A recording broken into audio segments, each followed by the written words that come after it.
এনে ফেসবুকে লাইভ দেখছি আমি ওকে ভালোবাসি, ও আমাকে ভালোবাসে, ওনাকে কেউ কিছু করবে না। হয়রানীনগর খান অনুরোধ জানাচ্ছি আমরা দুজনের একজনের বিয়া করে ফেলাই এখন বেগিন আর রেডিও করে দিয়ে দুজন একশন মে যারা ছোড়া অবস্থা কিন্তু কেয়ার মেয়ে হওয়া যদি কেয়ার লই দিলে গই ইতার এক বছর ওখানে লুকুই দেখতো গাত্তার ভিতরে দেখতো হস্ট বিষ্ট করে চলতো মোটামুটি কি ফুয়াশা করে তারপর গাদ্দাসে দেখতো মা বাবা মানিল তো। কিন্তু দুনিয়া যাতে ডিজিটাল আর এত অমাঞ্চের ভান নিমবে কে চালু আর এখন মেয়ে ভোগ লইয়ে গিয়ে এসন আর বন দিতে রাজা এনে লই যাই আর মতো আষ্টকে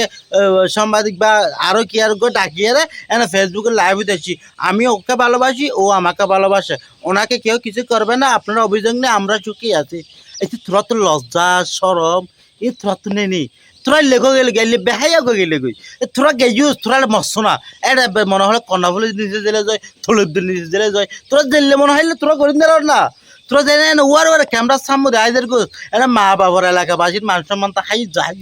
হ্যাঁ তার বাদ দিয়ে তোরা যাই আবার ক্যামেরার সামনে হতা হতে তোরা তো লাশা কেন গেলে গই আই গেল চিন্তা করে দি আর বনভূত এলে করতো স্যার মানা করে দিয়ে ট্যাং ট্যাং ছাড়ে বেলে যদি ফুসাইয়েরা ওটা বনভূত মনে রাখিস নইলে একেবারে আজীবন বলে যাবো সরম বড় যায় কি হা দা মনে রাখিস বনভূত